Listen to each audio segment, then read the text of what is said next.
Hi, I'm Tellman Knudson, and those are my bare feet.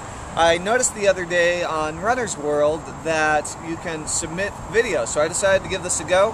I'm from www.howtorunbarefoot.com. I thought I'd put this little video together on how to run barefoot, how to get started in barefoot running. It's one of the most common questions I get asked.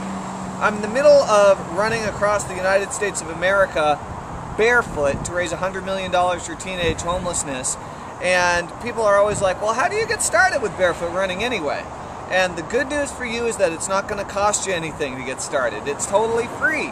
All you got to do is take off your shoes and you can go out for a run. Now, you got to watch out for things like screws and rocks. These things suck. You want to throw them in the garbage if you see them. Pick them off the road. Save them for, get rid of them for other barefoot running. The main thing that I really wanted to let you know is how to actually get started with barefoot running is, number one, you want to start running a little bit every day barefoot. And it's going to hurt at first. It actually is going to take a couple of months before you really start getting into the groove of it and you're not in like utter agony. So when you're out running barefoot and you hit a rock, what I want you to do is say, "Thank you, rock," because it's awesome. Rocks are great, they make you tougher. But here's the thing, you have a lot of nerve endings in your feet that aren't used to be stimulated, so it's going to feel like it hurts a lot more than it actually does, not necessarily doing damage to you.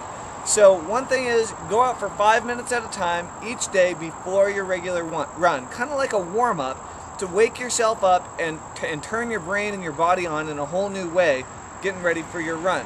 Your posture will improve, your efficiency will improve, everything about your running will improve, and a lot of your injuries will just slowly start to fall away as you get better and better at barefoot running. After you've done this for about a week, about 5 minutes a day, try 10 minutes a day, and just use that for your warm-up. So that's the first piece. Now, if you're really, really exuberant and jazzed and ready to rock and roll and you want to do more, one thing that you can do is you can use Vibram 5 fingers, which is a great product put out by Vibram. This is a pair of my oldest pair of Vibram 5 fingers. These are my brown KSOs. KSO is keep stuff out.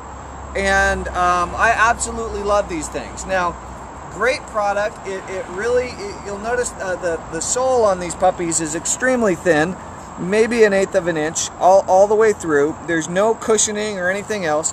And believe me, I've been running in regular running shoes. I pronate like crazy. I used to have deformed legs. Like my feet have always pointed in severely, and I always used to use a lot of motion control, heavy cushion shoes. These things will train your body and your muscles how to take the impact without putting all of that impact on your skeleton. So if you have arch problems, if you have plantar fasciitis, if you have problems with your knees, if you have problems with your hips, if you have problems with your lower back, a lot of those things will just slowly start to disappear as you do more and more barefoot running. So I strongly encourage that you try it out. The other thing is that you can use Vibram 5 fingers to emulate a lot of the posture that you get when you're running barefoot, so that you can actually end up developing a lot of the muscles and a lot of the flexibility and strength that you need to be an effective barefoot runner, while not chewing through all the skin on your feet by just jumping in and going barefoot right off the bat. So one thing I would really recommend is that if you're into barefoot running but you want to get started more quickly, is get yourself a pair of Vibram 5 fingers and start running in those. Again, I highly recommend the KSOs. I've tried all the different models that are out there, and so far the KSOs are my favorite. And what you'll find is that as you're running barefoot, you'll be forced not to land on your heel. You'll be forced to actually start landing on your forefoot and your midfoot, and your heel will slowly touch the ground. Then all you have to do is focus on lifting up in your knee. You don't have to focus on pushing off like you always have in the past.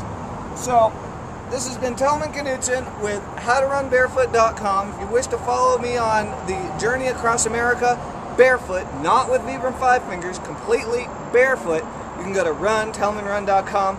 Wishing you the best. We'll do more videos. If you like this, let me know, and I'll happily crank out a bunch more for you and teach you everything I know about barefoot running. Talk to you soon.